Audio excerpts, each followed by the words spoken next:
네, 전해드린 것처럼 지난달 소비자 물가 상승률 2%대 중반을 보이며 하향 안정세를 이어갔습니다. 하지만 하반기 물가 상승 우려 여전한데요. 관련 내용 권혁중 경제평론가와 함께 자세히 짚어보도록 하겠습니다. 안녕하세요. 네, 안녕하십니까. 네, 보신 것처럼 지난달 물가 상승률 2.4%로 나타났습니다. 네. 일단 물가가 잡혔다 이렇게 봐도 되는 건가요? 그러니까 하향 안정세를 좀 기록을 하고 있는데 네. 중요한 의미는 그건 것 같아요. 일단은 처방에 효과를 미치고 있다. 그러니까 보통 우리가 아프면 의사가 예. 처방을 내리잖아요. 그럼 이제는 의사들은 봅니다. 약 처방이 제대로 되고 있는지, 처방이 맞는지. 그러면서 이제는 다른 약을 처방할지 이렇게 판단할 텐데 마찬가지예요. 경제도 똑같거든요. 그 코로나19 거치면서 막대한 유동성이 풀렸죠. 예. 그러다 보니까 물가가 높아집니다. 인플레이션이 치솟았어요. 그래서 이제 한국은행은 고금리라는 처방을 내렸습니다. 그럼 고금리의 처방이 과연 사실상 이 고금리에서 물가에 대해서 어느 정도 영향을 미치느냐 이걸 본단 말이에요.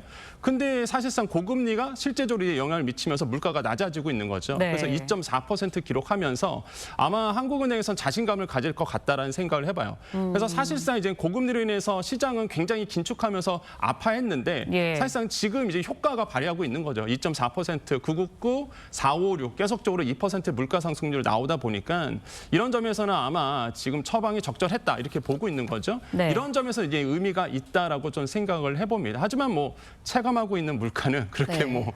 피부로 와닿지 않는다라고 좀 말씀을 드립니다. 네, 말씀하신 것처럼 사과, 배 같은 과일값 여전히 비싸고요.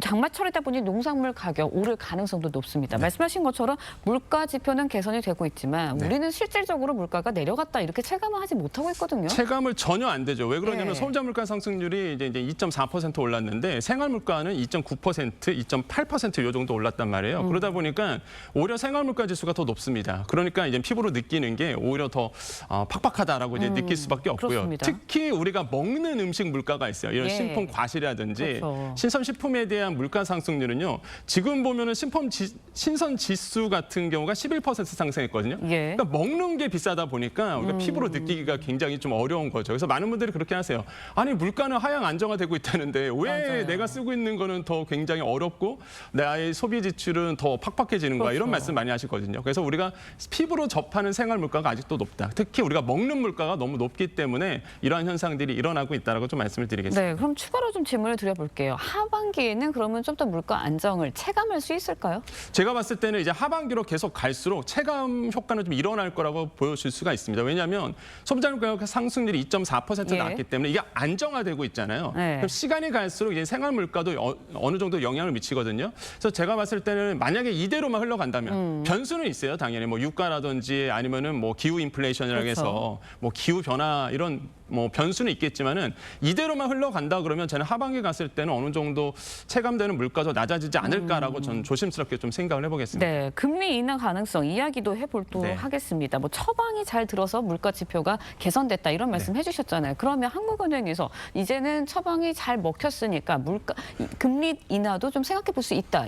이럴 수 있을까요? 그렇죠. 저는 충분히 예상 가능합니다. 그러니까 금리 인하에 대한 시그널이 우리 경제계에 큰 영향을 미치고 있는데 현재 보면은 시장에서 이런 얘기를 합니다. 빠르면 8월도 우리나라에서 가능하다. 왜냐하면 금통위가 이제 8월에도 열리고요. 예. 10월, 11월 이렇게 열리게 되는데 근데 제가 봤을 때는 변수가 있기 때문에 좀 8월 금리 인하는 좀 힘들다라고 좀 생각을 해보겠고요. 확실히 이제 FOMC에서 10월 달에 이제 금리 인하에 대한 예상치가 있거든요. 예. 그래서 아마 FOMC에서 열리는 걸로 보고 10월에 금리 인하를 그러니까 9월이죠. 9월에 금리 인하를 하고 우리나라에서는 이제 10월에 금리 인하를 할 것이다. 이렇게 보고 있어요. 그래서 제가 봤을 때 10월은 가능하다. 우리나라에서는 10월. 예, 우리나라는 이제 10월에 금통위가 열리고요. 9월에 FOMC가 열리거든요. 그래서 FOMC 회의 9월 회의를 보고 10월에 움직일 거다라는 이제 시장의 움직임. 저는 그게 좀 더 합리적이지 않을까 저는 생각을 해보겠고. 네. 그래서 금리 인하는요. 왜 중요하냐? 우리나라 부동산 시장, 그렇죠. 증시 모든 거에 영향을 미칩니다. 그렇기 때문에 잘 보셔야 되겠고 변수는 두 가지를 꼽아드릴게요. 일단 환율입니다.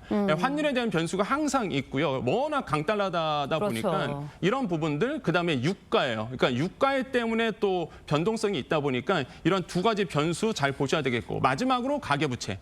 가계부채 때문에 사실상 조기 금리 인하는 좀 힘들다라고 저는 생각을 해보겠고요. 이런 문제 때문에 아마 좀 기다렸다가 아마 10월에는 우리나라에서 움직이지 않을까 좀 생각을 하고 있습니다. 네, 미국의 금리 인하 가능성 좀 지켜봐야 된다는 말씀인 것 같습니다. 또 최근에 이제 물가 2%대로 안착을 하면서 인하율이 유가 인하율도 좀 짚어보도록 할게요. 이번에 그런 지난 1일 그러니까 어제부터 유가 인하율이 소폭 축소가 됐습니다. 네. 그런데 전국 휘발유 가격 전날 대비 리터당 8.3% 오른 것으로 나타났어요. 네.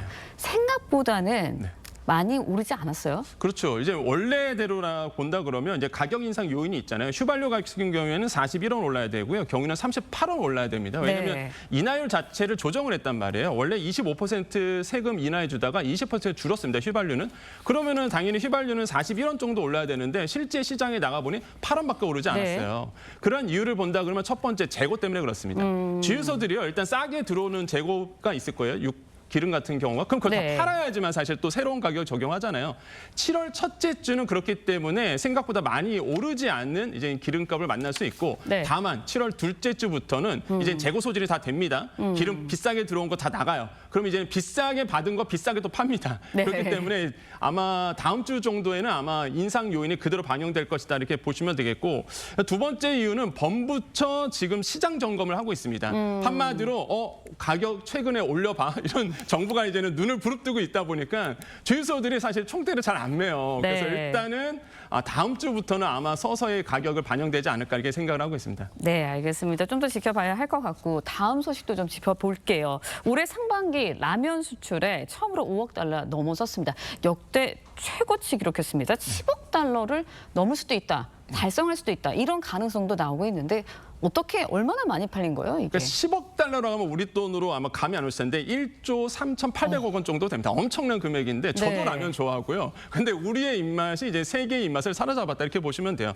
특히 이제 유럽과 동남아 쪽에서 수출량이 크게 증대되고 있습니다. 1월과 5월 사이에 봤더니 유럽 쪽에서는 49%, 전년 동기 대비 49% 올랐고요. 네. 그다음에 동남아 쪽에서는 24%는 올랐거든요. 그러니까 이런 쪽에서 신흥시장에서 라면 수출이 굉장히 잘 되다 보니까 아마 우리나라의 수출이 더 증가될 것이다 보고 있고요. 관세청에서 조사를 해봤더니 이제는 1월과 6월 사이에 이게 라면 수출액이 우리 돈으로 8,100억 원 정도 나왔어요. 그럼 반 하반기 남아 있잖아요. 예, 그렇죠. 그래서 이제는 지금 10억 달러 한마디로 우리 돈으로 아까 말씀드렸던 1조 한 3,800원이 넘어간다는 얘기예요. 그래서 굉장히 좋은 소식이다 보시면 되겠고 오늘 이제 농식품부에서 상반기 K푸드 플러스 지표를 발표합니다. 수출에 대해서 어느 정도 증가했는지를 발표하거든요. 네. 아마 관련 종목들이 제가 봤을 때 오늘 움직일 가능성이 굉장히 크다. 그래서 라면 수출 잘 되고 있고 K푸드 굉장히 잘 나가고 있다라고 좀 말씀을 드리겠습니다. 네, K푸드 수출 관련해서 좋은 소식 들렸는데 저희가 실제적으로 체감하는 물가도 좀 안정이 됐으면 하는 바람입니다. 지금까지